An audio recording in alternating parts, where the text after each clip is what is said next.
সকলকে স্বাগত জানানোর মাধ্যমে আজকের আলোচনা শুরু করছি। আপনারা যারা আজকের আলোচনায় অংশ নিয়েছেন, আপনারা আগামীকাল এবং পরশুদিনের আলোচনায় অংশ নেবেন ইনশাআল্লাহ। আমাদের সামনে বেশ দীর্ঘ আলোচনা রয়েছে। আমি মূলত আজকে যা আলোচনা করব এক ঝলকে তা সংক্ষেপে সবাইকে জানিয়ে দিতে চাই। আমি সাধারণত উচ্চাকাঙ্ক্ষা নিয়ে শুরু করি যে নির্দিষ্ট একটি লক্ষ্যমাত্রায় আলোচনা শেষ করব, তবে সময় ফুরিয়ে যাওয়ায় কখনোই সে পর্যন্ত পৌঁছতে পারি না। কিন্তু আমি আশা করাটা অব্যাহত রাখবো ইনশাআল্লাহ।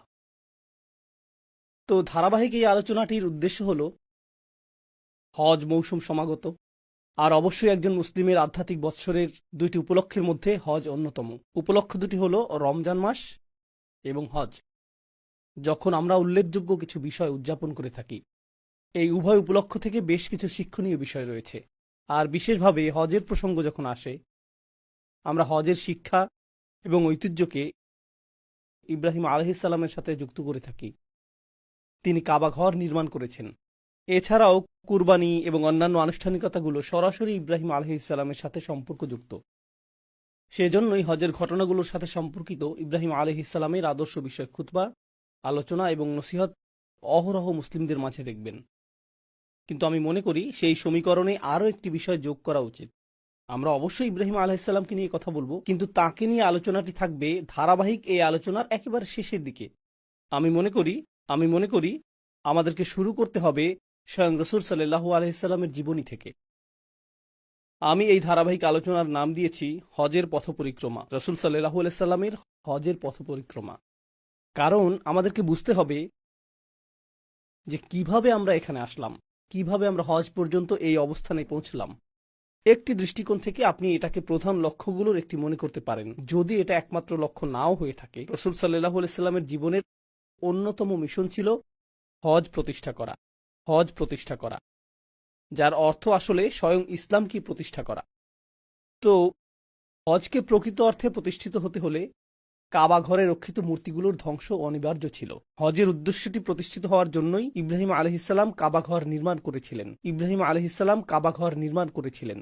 আর আমাদের রসূল সাল্লাল্লাহু আলাইহি সাল্লাম ছিলেন ইব্রাহিম আলাইহিসসালামের বংশধর। তিনি সেই দায়িত্ব সমাপ্ত করেছেন যা ইব্রাহিম আলাইহিসসালাম শুরু করেছিলেন হাজার হাজার বছর আগে, তাই না? এক দৃষ্টিকোণ থেকে ইব্রাহিম আলাইহিসসালামের উদ্দেশ্যটি মূলত তাঁর উদ্দেশ্য ছিল। কারণ ইব্রাহিম আলাইহিসসালাম একটি দোয়া করেছিলেন যে মানুষ যাতে পৃথিবীর সকল প্রান্ত থেকে এই ঘরে ছুটে আসে, من كل فج عميق। অর্থাৎ সকল বাগ এবং মোড় থেকে, প্রত্যেক রাস্তার প্রান্ত থেকে মানুষেরা এখানে আসবে। কিন্তু হাজার হাজার বছর ধরে সেটা ঘটেনি। ইব্রাহিম আলাইহিসসালাম সেই ঘরটি নির্মাণ করেছিলেন, আর এই ঘরটি কেবলমাত্র আল্লাহর উপাসনার জন্য নির্ধারিত ছিল না হাজার হাজার বছর ধরে, সম্ভবত 4000 বছরের বেশি সময় ধরে। প্রকৃতপক্ষে আপনি যদি রসূল সাল্লাল্লাহু আলাইহি সাল্লামের সময় জন্মগ্রহণ করতেন, আপনি এক আল্লাহর উপাসনার স্থান হিসেবে কাবাকে বিবেচনা করতে পারতেন না। আপনার কাছে এটাকে মন্দিরের মতো মনে হতো, যেখানে অনেকগুলো মূর্তি ছিল। এটি ছিল বহুধর্মীয় একটি মন্দির। এর অর্থ সেখানে বিভিন্ন ধর্মের সমাগম ঘটেছিল। কেউ লাতে বিশ্বাস করত, কেউ মানাতে বিশ্বাস করত, কেউ উজ্জায় বিশ্বাস করত, কেউ অন্য মূর্তিতে বিশ্বাস করত। যেই সকল মূর্তিতেই তারা বিশ্বাস করত, এটা ছিল এই সবগুলো মূর্তির স্থান। তাদের কিছু একক এবং অভিন্ন আচার অনুষ্ঠান ছিল। এছাড়া ভিন্ন আরও কিছু কিছু আনুষ্ঠানিকতা তাদের প্রত্যেক দল স্বতন্ত্রভাবে পালন করত। এটা ছিল বহুমাত্রিক ধার্মিকতার সমাজ। আমেরিকাতে এমন অল্প কিছু বিমানবন্দর রয়েছে, ইংল্যান্ডেও 1-2টি বিমানবন্দর দেখেছি যেখানে বহু ধর্মীয় প্রার্থনা কক্ষ রয়েছে। সেখানে থাকে কোরআন, বাইবেল, তাওরাত, হিন্দুদের বেদ। তাকের মধ্যে এই সবগুলো ধর্মগ্রন্থ পাশাপাশি থাকে। দেয়ালগুলোতে তারা কিছুই ঝুলায় না, সেগুলো ফাঁকা থাকে। তো আপনি হয়তো নামাজ পড়ছেন, তখনই অন্য কেউ যিশুর কাছে প্রার্থনা করছে, অন্য কেউ হয়তো সেন্ট নিকোলাসের কাছে প্রার্থনা করছে, আর অন্য কেউ হয়তো তার হিন্দু দেবতাকে ডাকছে অথবা একাধিক দেবতাকে ডাকছে। সবকিছু একই কক্ষে, একই সময়ে। কাবার অবস্থাও এরকম হয়ে গিয়েছিল। আর অনেক অনেক শতাব্দী ধরে এটা এভাবেই ছিল, রাসূল সাল্লাল্লাহু আলাইহি সাল্লামের আবির্ভাবের পূর্ব পর্যন্ত। তো আমার সামনে অনেকগুলো উদ্দেশ্য রয়েছে। প্রথম উদ্দেশ্যটি হলো, বিশেষত আমি যখনই আগে আপনাদের এই মসজিদে এসেছি, সিরাতের কোনো একটা অংশ নিয়ে কথা বলেছি। তো আমি সেই ধারাবাহিকতায় অব্যাহত রাখব, এবং এতে 10 মিনিটের মতো সময় লাগতে পারে। কিন্তু আমি আসলে বিস্তারিত যে বিষয়ে কথা বলতে চাই তা হলো রসূল সাল্লাল্লাহু আলাইহি সাল্লামের মিশনের শেষের 3 থেকে 5 বছর সময়কাল। আমরা এই অংশটিকে কাছ থেকে পর্যবেক্ষণ করব এবং নির্দিষ্ট একটি সূরাও লক্ষ্য করব যা সেই সময়ে রসূল সাল্লাল্লাহু আলাইহি সাল্লামের উদ্দেশ্যের প্রতি গুরুত্বারোপ করেছে। সেই ইতিহাস পর্যবেক্ষণ করাটা আসলেই প্রয়োজনীয়। অন্য একটি কারণে, যা আমি ৩০ মিনিট পরে ব্যাখ্যা করব, আর তা হলো কোরআন কিভাবে ইতিহাসকে লিপিবদ্ধ করেছে। কোরআন অনেক কিছু করেছে, এর মধ্যে একটি কাজ হলো এটা ইতিহাসকে লিপিবদ্ধ করেছে। তো আমরা প্রায় ৩০ মিনিট পরে সেটা আলোচনা করব, কিন্তু তার আগে আমি শুরু করতে চাই সেই প্রেক্ষাপটটি নিয়ে যেই অবস্থায় রাসূল সাল্লাল্লাহু আলাইহি সাল্লামের উপর ওহী নাজিল হয়েছিল। আমরা সকলে জানি যে ৪০ বছর বয়সে তার উপর ওহী নাজিল হয়, আর প্রাথমিক মাক্কি যুগে তিনি কুরাইশদের মাঝে এই বাণী প্রচার করেছেন। আর এখানে একটা বিষয় যা অনেকেরই অজানা, তা হলো সাধারণ মানুষেরা রাসূল সাল্লাল্লাহু আলাইহি সাল্লামের মূল প্রতিপক্ষ ছিল না। মধ্যবিত্ত এবং নিম্ন মধ্যবিত্ত শ্রেণী প্রতিপক্ষ ছিল না। রাসূল সাল্লাল্লাহু আলাইহি সাল্লামের প্রতিপক্ষ ছিল রাজনৈতিক শ্রেণী এবং উচ্চবিত্তের সামাজিক এবং অর্থনৈতিক শ্রেণী। সেই সময়কার বিলিয়নিয়ার, মাল্টিবিলিয়নিয়ার এবং রাজনীতিবিদরা ছিল রাসূল সাল্লাল্লাহু আলাইহি সাল্লামের মূল প্রতিপক্ষ। তো এমনকি মুসলিম হিসেবে ছোট থেকেই আপনি কিছু নাম শুনেছেন, যেমন আবুল আহাব, আবু জেহেল, উতবা ইবনে রাবিয়া। আপনারা এই নামগুলো আগেও শুনেছেন। তাদের প্রত্যেকেই হয়তো ধনী শ্রেণীর অন্তর্ভুক্ত, অথবা রাজনৈতিক শ্রেণীর অন্তর্ভুক্ত, অথবা উভয় শ্রেণী একসাথে ছিল।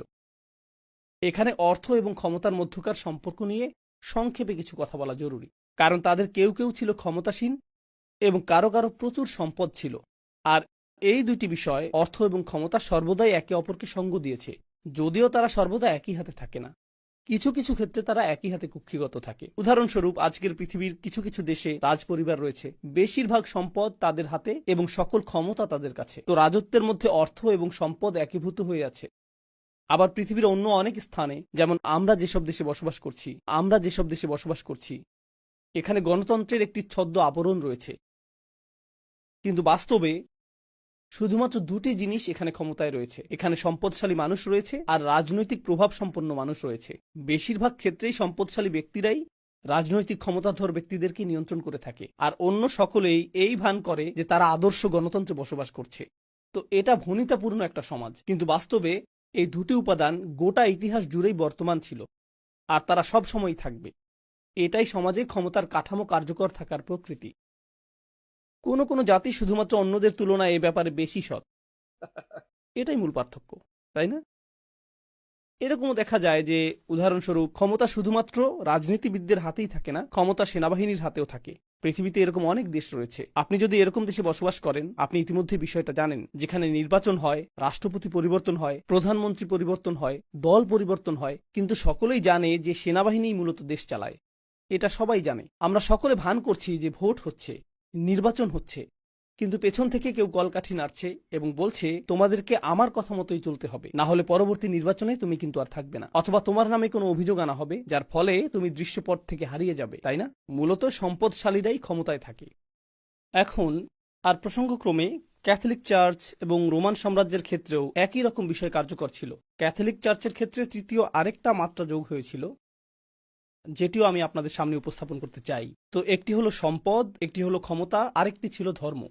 তৃতীয় আরেকটি মাত্রা যোগ হলো সম্পদ, ক্ষমতা এবং ধর্ম। তো সেই ধরনের সমাজে যা ঘটেছিল তা হলো রাজার একটি উপায়ের প্রয়োজন ছিল, এটা নিশ্চিত করার জন্য যে সমাজ রাজার প্রতি অনুগত থাকবে। ঠিক আছে, সমাজকে অবশ্যই রাজার প্রতি অনুগত থাকতে হবে। তো রাজারা সাধারণত যা করত তা হলো তারা একটি ধর্মযাজক গোষ্ঠী রাখত। যেমন ফেরাউনের ছিল জাদুকর এবং যাজক গোষ্ঠী, অথবা ইউসুফ আলাইহিস সালামের সময় রাজার স্বপ্নের ব্যাখ্যা দেওয়ার জন্য একজন লোক ছিল। স্মরণ করতে পারছেন? এরা ছিল আধ্যাত্মিক সাধক অথবা এ জাতীয় কিছু, সেই সময়ের মরমী সাধক, ধর্মীয় সম্প্রদায়, ধর্মগুরু।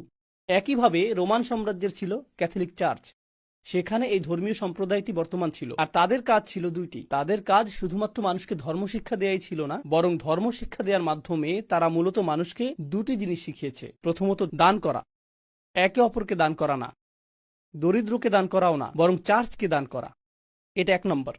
আর দ্বিতীয়ত রাজার জন্য প্রার্থনা করা অথবা রানীর জন্য প্রার্থনা করা, সৃষ্টিকর্তা রানীকে রক্ষা করুন। তাদের এই দুইটি কাজ ছিল। তারা মানুষের কাছ থেকে অর্থ সংগ্রহ করত তাদের পরকালে মুক্তির উদ্দেশ্যে, আর তারা এটা নিশ্চিত করত যে মানুষ যাতে রাজার অনুগত থাকে, কারণ সৃষ্টিকর্তার আশীর্বাদেই রাজা রাজত্ব পেয়েছেন। তো ধর্মের ভূমিকা ছিল মানুষ যাতে তাদের আকাঙ্ক্ষা অনুযায়ী আচরণ করে, এটাই আসলে ছিল এর ভূমিকা।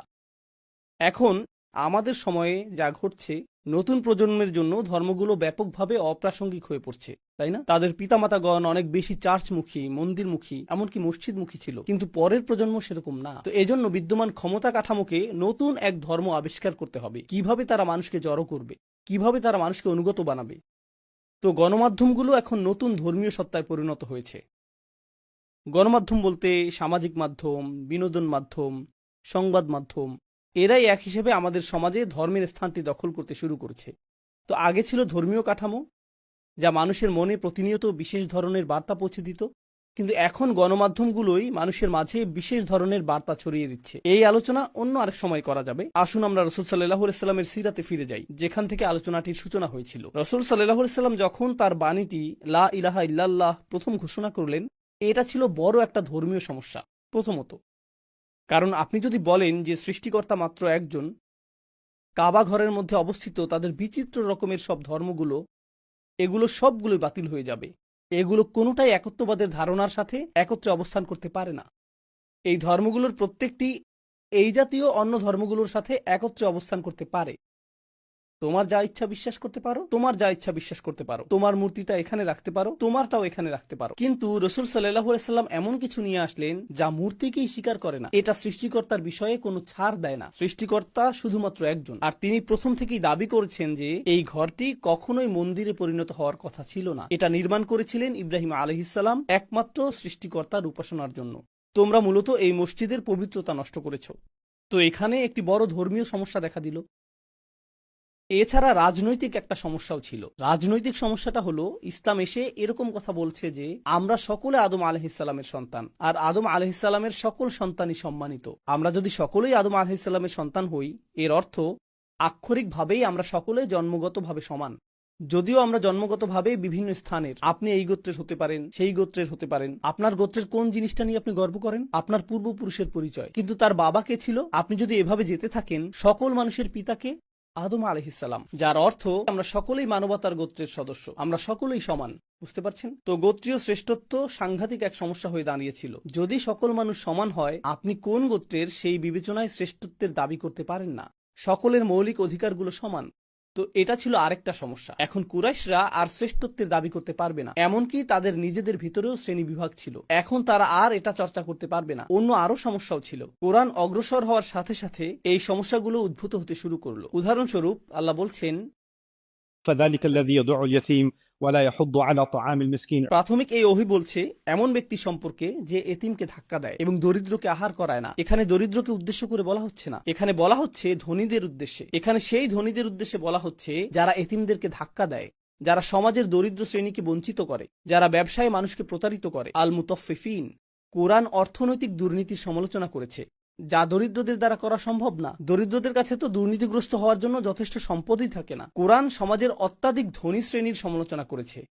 আর প্রসঙ্গক্রমে আপনি যখন ধনী শ্রেণীকে রাগান্বিত করেন, তারা নীরবে এটা সহ্য করে না। সরকারের সাথে তাদের সরাসরি সংযোগ রয়েছে। তো ধনী শ্রেণী তাদের অভিযোগ কর্তৃপক্ষকে প্রদান করে, আর কর্তৃপক্ষ বলে আমরা ব্যবস্থা গ্রহণ করছি, আমরা তার পেছনে কিছু গুন্ডা লেলিয়ে দেব, তাকে রাস্তার মাঝে ধোলাই করা হবে, চিন্তা করবেন না, আপনার নাম কলঙ্কিত হবে না, আপনি এর বাইরে থাকুন, আপনার পক্ষ থেকে আমরাই ব্যবস্থা গ্রহণ করছি। এটা হলো পরোক্ষ উপায়ে কাজ সমাধা করার একটি উপায়। তো অর্থ, ধর্ম, ক্ষমতা এগুলো একটি অপরটির সাথে জড়িত। কুরআন আসলো এবং এটা এই সবগুলোকেই ছিন্ন ভিন্ন করা শুরু করলো। এমন কিছু বিষয় রয়েছে যা ঐতিহাসিক প্রেক্ষাপট থেকে আপনাকে উপলব্ধি করতে হবে, আর তা হলো কুরাইশরা কিছুদিন আগেই আমুল ফিল নামক একটি ঘটনা প্রত্যক্ষ করেছে। হস্তি বাহিনীর বিখ্যাত সেই ঘটনাটি। এর কারণ মক্কা নগরী আব্রাহার জন্য সমস্যার কারণ হয়ে দাঁড়ালো। ইয়েমেন থেকে আব্রাহা কেন মক্কা নগরীতে সমস্যা দেখতে পেল? কারণ কাবা ছিল একটি ধর্মীয় কেন্দ্র। তো অত্র এলাকার সকল গোত্র যখন তাদের ধর্মীয় শ্রদ্ধা প্রদর্শন করতে চাইত, তখন তারা কোথায় যেত? তারা কাবা ঘরে যেত। আর এই কারণেই কাবা ধর্মীয় পর্যটনেরও কেন্দ্রবিন্দুতে পরিণত হয়েছিল। এটাকে ধর্মীয় পর্যটন হিসেবেই উল্লেখ করলাম। তো প্রচুর মানুষ সেখানে আসতো, অবস্থান করত, উপাসনা করত। এর ফলে মক্কার আপ্যায়ন শিল্প, হোটেল শিল্প এগুলো সমৃদ্ধ হচ্ছিল। মক্কাবাসী বেশ ভালো অর্থ উপার্জন করছিল চারপাশ থেকে মানুষ আসার কারণে। আর আব্রাহা কাউকে তার শহরে আনতে পারছে না, কারণ কাবা ছিল ধর্মীয় কেন্দ্র। আর এখানে আরেকটা কারণ ছিল, আর তা হলো যেহেতু এটা ছিল ধর্মীয় কেন্দ্র, সকল বাণিজ্য কাফেলা কাবার পথ ধরে মক্কা হয়েই চলাচল করত। তো তারা ইয়েমেনে কেনাবেচা করত, এরপর মক্কা হয়েই চলাচল করত। যে পণ্য তারা ইয়েমেনে ক্রয় করত সেগুলো সিরিয়ায় বিক্রি করত। তারপর তারা সিরিয়া থেকে আবার ক্রয় করত। প্রসঙ্গক্রমে সিরিয়া আবার ইউরোপের সাথে সম্পর্কযুক্ত ছিল, সেখানে ইউরোপীয় পণ্যও পাওয়া যেত। তারা এই পণ্য কিনত, মক্কার রাস্তা ধরে ইয়েমেনে যেত এবং ইয়েমেন থেকে শুরু করে গোটা আফ্রিকায় সেই পণ্য বিক্রি করত। তো আফ্রিকা ইউরোপের বাণিজ্য এই পথেই পরিচালিত হতো, যার কেন্দ্র ছিল মক্কা। আর এর পেছনে একমাত্র কারণ ছিল এটা যে সকল মূর্তিগুলো সেখানে ছিল, এটাই একমাত্র কারণ। তো যখন ইসলাম আসলো, কোরআন আসলো এবং রসুল সাল্লাল্লাহু আলাইহি সাল্লাম বললেন আল্লাহ ছাড়া উপাসনার যোগ্য আর কোনো সৃষ্টিকর্তা নেই, এটা শুধু ধর্মীয় সমস্যাই ছিল না, অর্থনৈতিকভাবেও এটা ছিল সমস্যাজনক। আবার রাজনৈতিকভাবেও এটা সমস্যাজনক ছিল, কারণ আমরা যদি সকল মূর্তিগুলো ধ্বংস করে দেই, এই অঞ্চলের সকল গোত্রগুলো আমাদের শত্রুতে পরিণত হবে। তারা সকলে আমাদের ঘৃণা করবে, কারণ আমরা তাদের মূর্তিগুলোকে আক্রমণ করেছি। তখন আমরা আমাদের চিরাচরিত বাণিজ্য পথে আর চলাচল করতে পারবো না, সেটা আর পারবো না। তখন আমাদের অর্থনীতির এই রাজপথটি বিলীন হয়ে যাবে, কেউ আর এই ঘরে আসবে না। ফলে পর্যটনের অর্থ আসাও বন্ধ হয়ে যাবে, আমরা তো রাতারাতি দেউলিয়া হয়ে যাব, আর মানুষও আমাদের হত্যা করবে। এই জন্য তাদেরকে এটা রক্ষা করতে হবে। এখন আব্রাহা তার নিজের কেন্দ্রের দ্বারা কাবাকে প্রতিস্থাপন করতে চেয়েছিল। আমরা জানি হস্তি বাহিনীর সাথে কি ঘটেছিল এবং সেই অঞ্চলটির মাঝে এর কি প্রভাব পড়েছিল। আরবের সকল গোত্রের মাঝে এই বিশ্বাস তৈরি হলো যে কুরাইশা অনুগ্রহপ্রাপ্ত মানুষ, কুরাইশা পবিত্র মানুষ এবং কাবা ঘরটি পবিত্র, অর্থাৎ কুরাইশ হলো কাবার যথাযোগ্য তত্ত্বাবধায়ক।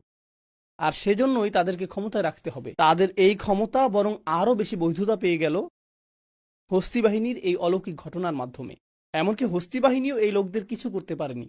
অতএব আমাদেরকেও সতর্ক হতে হবে। তো সকলেই কুরাইশদেরকে তাদের মতো ছেড়ে দিয়েছিল রসুল সাল্লাল্লাহু আলাইহি সাল্লামের আবির্ভাবের সময় পর্যন্ত। তো যখন এই আদর্শিক সংঘাতের সূচনা হলো, অবশেষে এটা এমন অবস্থায় উপনীত হয় সেখানে রসুল সাল্লাল্লাহু আলাইহি সাল্লাম প্রায় হত্যার শিকার হয়েছিলেন এবং তাকে নির্বাসিত করা হয়েছিল, তাকে তায়েফে চলে যেতে হয়েছিল। এমনকি তারও আগে তাকে শিয়াবে আবু তালিবে নির্বাসিত করা হয়েছিল। আর যখন তার জীবনের উপর চূড়ান্ত আঘাতের পরিকল্পনা হলো, তখন তাকে গোপনে মদিনায় হিজরত করতে হয়েছিল, যেখানে কিছু মুসলিম আগেই হিজরত করে চলে গিয়েছিলেন, তাই না? তো এখন রসুল সাল্লাল্লাহু আলাইহি সাল্লাম মদিনায় রয়েছেন, আর প্রথম বছরের মধ্যেই কুরাইশরা বুঝতে পারলো যে এটা বৃহত্তর সমস্যা তৈরি করবে, কারণ আমরা এই সমস্যাটিকে আটকাতে পারিনি। এখন সে যেহেতু মদিনায় রয়েছে, সে হয়তো স্বাচ্ছন্দ্যে তার কার্য পরিচালনা করতে পারবে, অন্য গোত্রগুলো হয়তো মুসলিম হওয়া শুরু করবে। তো কুরাইশরা নিশ্চিত ছিল না যে আমরা কি এই নবীর বিরুদ্ধে, মুহাম্মাদের বিরুদ্ধে যুদ্ধ করব, তাকে এবং তার অনুসারীদেরকে হত্যা করব, মদিনা পর্যন্ত গিয়ে তাদেরকে হত্যা করব, অথবা তারা তো আর আমাদের জন্য সমস্যাজনক না, কারণ তারা দূরে চলে গিয়েছে, এটা এখন অন্য মানুষদের সমস্যা, আমাদের এটা নিয়ে চিন্তিত হওয়ার প্রয়োজন নেই। তো মক্কাবাসীদের দুই ধরনের মতামত ছিল, আমরা কি তাদের পেছনে তাড়া করব, নাকি আমরা তাদেরকে ছেড়ে দেব। আর তারা যদি ক্ষমতাশালী হয়েও যায় সেটাও ভালো, কারণ তারা তো আমাদেরই আত্মীয় স্বজন, সেক্ষেত্রে আমাদের নিজের লোকেরাই ক্ষমতাশালী হয়ে উঠবে। তো তখনকার সময়ের মক্কার দুই রাজনৈতিক দলের মাঝে এই বিতর্ক চলছিল। আর এই বিতর্ক চলাকালীন অবস্থায় কুরাইশরা যা করছিল তারা স্বাভাবিক নিয়মেই বাণিজ্য পরিচালনা করছিল, তাদের সেই বাণিজ্য কাফেলা চলমান ছিল। আর রসুল সাল্লাল্লাহু আলাইহি সাল্লাম যখন সকল মুসলিমদের নিয়ে ছোট একটি জোট গঠন করলেন, তিনি আদেশ দিলেন যে এই বাণিজ্য কাফেলাগুলোকে আক্রমণ করা শুরু করতে হবে। তো তাদের বাণিজ্য আক্রান্ত হতে শুরু করলো, যেটা সম্পূর্ণরূপে ন্যায়সঙ্গত, কারণ তোমরা তাদেরকে ঘর থেকে বিতাড়িত করেছো এবং তাদের সম্পদ চুরি করেছো, তারা তাদের সম্পদ ফেরত পাবার জন্য তোমাদের আক্রমণ করছে। তো রাসূল সাল্লাল্লাহু আলাইহি সাল্লাম এখন মক্কার অর্থনীতির প্রাণসত্তাকে আক্রমণ করলেন। এখনকার সময়ে এটা অনেকটা গ্যাস পাইপলাইন অথবা তেল পাইপলাইন অথবা নৌ বাণিজ্য পথ দখলে নেয়ার মতো। কেউ নৌ বাণিজ্য পথ বন্ধ করে কিছু জাহাজ আটকে দিল অথবা গ্যাস পাইপলাইন বন্ধ করে দিল, এরপর কি ঘটে? F-16 যুদ্ধ বিমান উড়িয়ে দেওয়া হয়, ড্রোন হামলা শুরু হয়, তাই না? এটা যুদ্ধ ঘোষণা। তারা তখনও বিতর্কে লিপ্ত ছিল, আমরা কি মুহাম্মাদের পেছনে তাড়া করব নাকি করব না। যখন তারা জানতে পারলো যে কয়েকটি বাণিজ্য কাফেলা আক্রান্ত হয়েছে, আমরা তো এটা মেনে নিতে পারি না, এই হুমকি দূর করতে হবে। তো এখন তাদের মধ্যে যারা ছিল আক্রমণাত্মক, তারা এই বিতর্কে জয়ী হয়ে গেল যে মুসলিমদের আক্রমণ করা আমাদের উচিত হবে কিনা। তাই তারা মুসলিমদের আক্রমণ করতে এগিয়ে আসলো, যা বদরের যুদ্ধের সূচনা করলো।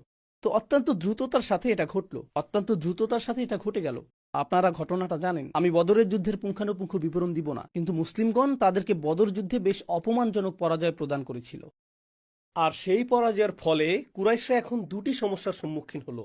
এক, গোটা অঞ্চলে ছড়িয়ে গেল যে তারা পরাজিত হয়েছে, হস্তি বাহিনীও একসময় তাদেরকে পরাজিত করতে পারেনি, আর এখন তারা কতিপয় লোকের কাছে পরাজিত হলো যাদেরকে তারা বলতো أراذلنا بادي الرأي।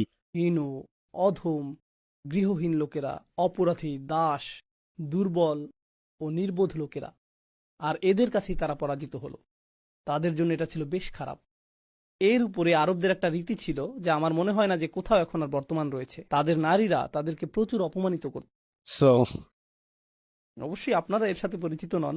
তো পরাজিত হয়ে তারা বাড়ি আসলো, আর ও কি ধরনের পুরুষ তুমি যে পরাজিত হয়ে এসেছো? তোমার তো আমাদের মতো চুরি পরে ঘরে বসে থাকাই ভালো ছিল। নারীদের সাথে তোমাদের কি পার্থক্য? সেই যুগে নারীরা তীক্ষ্ণ ভাষার অধিকারী ছিল, আর তারা জানতো যে আপনার আত্মসম্মানে আঘাত করতে ঠিক কোন কথাটা বলতে হবে। তাই গৃহে প্রবেশ করে তারা তীব্র তিরস্কারের শিকার হয়েছিল, আর তারা প্রতিশোধ স্পৃহায় দগ্ধ হচ্ছিল। এটা আসলেই খারাপ। বদরের পরাজয়ের পরে তারা প্রফুল্ল চিত্তে বাড়ি ফিরেনি, তারা ক্রোধান্বিত অবস্থায় বাড়ি ফিরেছিল। আর তাদের মধ্যে এখন আর ভীতি কাজ করছে না, বরং তাদের মধ্যে প্রতিশোধ স্পৃহা কাজ করছিল। তো পরের বার তারা 1000 সৈন্য নিয়ে আসেনি, তারা এসেছিল 3 থেকে 4000 সৈন্য নিয়ে। right? আর তারা তাদের নারীদেরকেও যুদ্ধক্ষেত্রে নিয়ে এসেছিল। ওহুদের যুদ্ধে তারা তাদের নারীদেরকে নিয়ে এসেছিল, কারণ তারা মনে করেছিল আমরা যদি ভীত হয়ে পড়ি এবং পালিয়ে যাবার চেষ্টা করি, পেছন থেকে নারীরা আমাদের তিরস্কার করবে, কিভাবে তোমরা পালাতে পারছো, তাই না? আর যদি তারা পালিয়েও যায়, নারীরা তো অত দ্রুত পালাতে পারবে না। মুসলিমগণ তখন তাদের নারীদেরকে গ্রহণ করবেন, যা তাদের পুরুষত্বকে প্রশ্নবিদ্ধ করবে। প্রকৃত পুরুষ মানুষ হিসেবে আমরা ভীত নই, আমরা আমাদের নারীদেরকে সাথে নিয়েই আসব। তো তারা তাদের নারীদেরকে নিয়ে আসলো, যারা পেছন থেকে নাচ গান করে উৎসাহ যোগাচ্ছিল। এটাই ওহুদে তাদের সেনাবাহিনী, যারা আক্রমণ করতে এসেছিল। আমি ওহুদের পুঙ্খানুপুঙ্খ বিবরণ দিব না, তবে একটি বিষয় আপনাদের জানা উচিত, মুসলিমরা বেশ ভালোভাবে তাদের কোণঠাসা করে ফেলেছিল। তাদেরকে বেশ ভালোভাবে শায়েস্তা করা হয়েছিল। খেলায় দুর্বল প্রতিপক্ষ যেভাবে ধরাশায়ী হয়, যুদ্ধের ময়দানেও তাদের অবস্থা ঠিক সেরকম হয়ে গিয়েছিল। তো যখন সেটা ঘটছিল, কুরাইশরা আশ্রয়ের জন্য পাহাড়গুলোতে ছুটে যাচ্ছিল, কিন্তু পেছনে কারা ছিল? তাদের নারীরা। তারা তাদের বর্মগুলো ফেলে যাচ্ছিল, কারণ বর্মসহ তারা দ্রুত পালাতে পারছিল না। তো তাদের বর্মগুলো ফেলে যাচ্ছিল, কারণ সেগুলো ছিল বেশ ভারী, আর তারা পাহাড়ের দিকে পালিয়ে যাচ্ছিল। নারীরা সেখানেই দাঁড়িয়েছিল, আর তারা নারীদের পাশ দিয়েই পালাচ্ছিল। নারীদের ছাড়াই তারা পাহাড়ের দিকে ছুটে যাচ্ছিল, আর নারীদের অবস্থা ছিল, আমাদের জন্য অপেক্ষা করো। নারীরা তো পুরুষদের মতো দ্রুত পালাতে পারে না, তাই তারা পেছনে পেছনে পালাতে লাগলো। আর সাহাবীগণ উল্লেখ করছেন, যখন আমরা তাদের পিছু ধাওয়া করছিলাম, আমরা নারীদের পায়ের গোড়ালির পেছনের অংশ দেখতে পেলাম, যারা পোশাক উপরে তুলে ধরে পালাচ্ছিল পাহাড়ের উদ্দেশ্যে। এটা ছিল ওহুদের প্রথমার্ধ। তারপরের ঘটনা তো আপনারা জানেন। মুসলিম তীরন্দাজগণ যখন বর্ম এবং তলোয়ারগুলো মাটিতে পড়ে থাকতে দেখলেন, তাদের অনেকেই নিজেদের অবস্থান ত্যাগ করলেন। আর খালিদ ইবনে ওয়ালিদ তখনও মুসলিম হননি। তিনি ঘুরে এসে পিছন দিক থেকে তাদের উপর আক্রমণ করলেন। আর সেই অবস্থায় রাসূল সাল্লাল্লাহু আলাইহি সাল্লাম প্রায় নিহত হওয়ার উপক্রম হয়েছিলেন। তার মুখমণ্ডলের 3টে স্থানে আঘাতপ্রাপ্ত হয়েছিলেন। তিনি জ্ঞান হারিয়ে ফেলেছিলেন। সেদিন তার জীবনের উপর একাধিক আঘাত এসেছিল।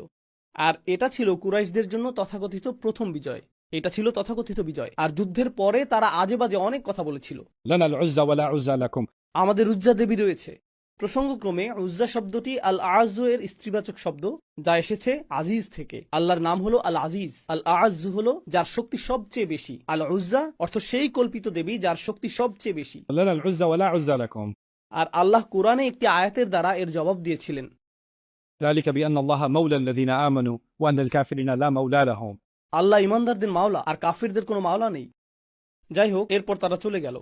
সেদিন তারা হামজা রাদিয়াল্লাহু তাআলা আনহুর দেহ বিকৃত করেছিল। 70 জন অত্যন্ত গুরুত্বপূর্ণ সাহাবীকে হত্যা করা হয়েছিল। আপনাকে এখানে মূল বিষয়টি বুঝতে হবে, যেদিকে আমরা আলোচনাকে নিয়ে যেতে চাই। আর তা হলো, যুদ্ধের বেশিরভাগ অর্থায়ন, যুদ্ধ করার জন্য আপনার যা অর্থ প্রয়োজন, যুদ্ধের বেশিরভাগ অর্থই আসছিল আনসারদের কাছ থেকে। আনসার কারা তা তো আপনারা জানেন, সাহায্যকারী মদিনার স্থানীয় সাহাবীগণ। মক্কাবাসী মুহাজিরগণ এক প্রকার খালি হাতেই এসেছিলেন, তারা তো সম্পদ নিয়ে আসেননি। তাই বেশিরভাগ অর্থ এবং বেশিরভাগ লোকবল এসেছিল আনসারদের কাছ থেকে। ওহুদে যখন আনসারদের মধ্য থেকে বেশ বড় সংখ্যক সাহাবী শহীদ হলেন, নিহত হওয়া প্রত্যেক ব্যক্তিই ছিলেন কোনো না কোনো পরিবারের প্রধান, আর প্রত্যেক পরিবারের প্রধানই ছিলেন তার পরিবারের জন্য আয়ের প্রধান উৎস, এবং আয়ের প্রধান উৎস সেই মুহাজিরদের জন্য যাদেরকে তারা আশ্রয় দিয়েছিলেন। তো উপার্জনকারী এবং অর্থ সংস্থানকারী 70 জন মানুষ হঠাৎ করেই মারা গেলেন। আর পরিত্যক্ত বর্ম এবং তরবারিগুলো যা তারা রেখে গিয়েছিলেন, প্রতিটি বর্ম এবং প্রতিটি তরবারির মূল্য ছিল এ যুগে আপনার জন্য একটি বাড়ি ক্রয় করার মতো। অন্য কথায় আপনার আজীবনের সঞ্চয় একটি বর্মের জন্য ব্যয়িত হতো, আপনার আজীবনের সঞ্চয় কয়েকটি তরবারির জন্য ব্যয়িত হতো। তো কুরাইশরা যখন মুসলিমদের বর্ম এবং তরবারিগুলো নিয়ে গেল, মুসলিমগণ ব্যাপক পরিমাণে সম্পদ হারালেন এবং তারা তাদের অর্থসংস্থানকারীদের হারালেন একই সাথে। এটা ইতিমধ্যেই ছিল দারিদ্র্যপীড়িত একটি সমাজ। ويؤثرون على أنفسهم ولو كان بهم خصاصة. কুরআন আমাদেরকে বলছে যে আনসারগণ, মদিনার স্থানীয় সাহাবিগণ, তারা মুহাজিরদেরকে নিজেদের উপরেও প্রাধান্য দিচ্ছিলেন, যদিও তারা নিজেরাই অনাহারে থাকতেন। উপরন্তু এখন অর্থসংস্থান বন্ধ হয়ে গেল।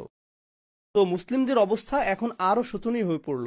তারা গভীরভাবে আঘাতপ্রাপ্ত। من بعد ما أصابهم القرح. আল্লাহ এভাবে বর্ণনা করেছেন, এমনকি গভীর আঘাত যখন তাদেরকে আহত করল। আরবিতে করহ হলো যখন একটি তীর আপনার চামড়া ভেদ করে হাড়ের মধ্যে প্রবেশ করে, মাংস ভেদ করে হাড়ে প্রবেশ করে, এটাকেই বলা হয় কর। যে কোনো জখমকে সাধারণভাবে বলা হয় জার অথবা জুর, কিন্তু গভীর জখম যা হাড় ভেদ করে তাকে বলা হয় কর। আল্লাহ কর শব্দটি ব্যবহার করেছেন ওহুদে যা ঘটেছিল তা বর্ণনা করার জন্য। তো এটা ঘটেছিল ওহুদে। এখন মুসলিমগণ আহত। যেহেতু মুসলিমগণ আহত হলেন, কুরাইশরা ফিরে গেল। তারা ভালো বোধ করছে, কিন্তু তারা নিজেদের নির্বুদ্ধিতা উপলব্ধি করলো। তারা বলল, আরে ভাই, আমাদের তো উচিত ছিল তাদেরকে শেষ করে দেয়া। মুসলিমরা শক্তিহীন হয়ে পড়েছিল, ইসলামকে আমরা একেবারে নিঃশেষ করে দিতে পারতাম। জানি না তখন কি হয়েছিল আমাদের। তারা কিন্তু শেষে আতঙ্কিত হয়ে পড়েছিল এবং দ্রুত প্রস্থান করছিল। কিন্তু এখন তারা প্রশ্ন করতে শুরু করলো, আরে ভাই, আমরা এই সমস্যাটাকে সমূলে শেষ করে দিতে পারতাম। আমরা একা তাদের বিরুদ্ধে যুদ্ধ করব না। কারণ মক্কার প্রেক্ষাপট বিবেচনায়, কুরাইশদের দৃষ্টিকোণ বিবেচনায় তারা ছিল সৌভাগ্যবান। তারা অহুদেও পরাজয়ের দ্বারপ্রান্তে ছিল। মুসলিমগণ শুধুমাত্র কৌশলগত একটি ভুল করেছিলেন, অন্যথায় এই যুদ্ধেও কাফেররা পরাজিত হয়েছিল। পুনরায় তারা একা রসুল সাল্লাহ সাল্লামের মুখোমুখি হবার ঝুঁকি নিবে না। তো তারা কি করল? তারা সেই অঞ্চলের আহবাস এবং বিভিন্ন গোত্রের সাথে আলোচনা শুরু করল এবং বলল, দেখো, ইসলাম আমাদের জন্য সমস্যাজনক। আমরা ইতিমধ্যেই এই লোকদের সাথে 2 বার যুদ্ধে জড়িয়েছি, মুহাম্মদ এবং তার অনুসারীদের সাথে। আমরা সাল্লাল্লাহু আলাইহি সাল্লাম বলি, তারা বলে না। তো সে এবং তার অনুসারীরা আমাদের জন্য সমস্যা হয়ে দাঁড়িয়েছে। কিন্তু তারা শুধুমাত্র আমাদের সমস্যা হয়েই থাকবে না, তারা তোমাদের জন্যও সমস্যাজনক হয়ে দাঁড়াবে। তো তোমরা যদি চাও, আমরা সকলেই হাত মিলাবো এবং সকলে একসাথে এই সমস্যাকে শেষ করে দিব। আমরা আমাদের ব্যাপক সংখ্যা দিয়েই তাদেরকে পরাজিত করে দিব। আমরা সম্মিলিত জোট তৈরি করব, কাফেরদের জাতিসংঘ বানাবো, And we'll get up. আর আমরা যাব এবং তাদের একসাথে চূড়ান্ত আঘাত করব। কারণ তারা সংখ্যায় আমাদের চেয়ে কম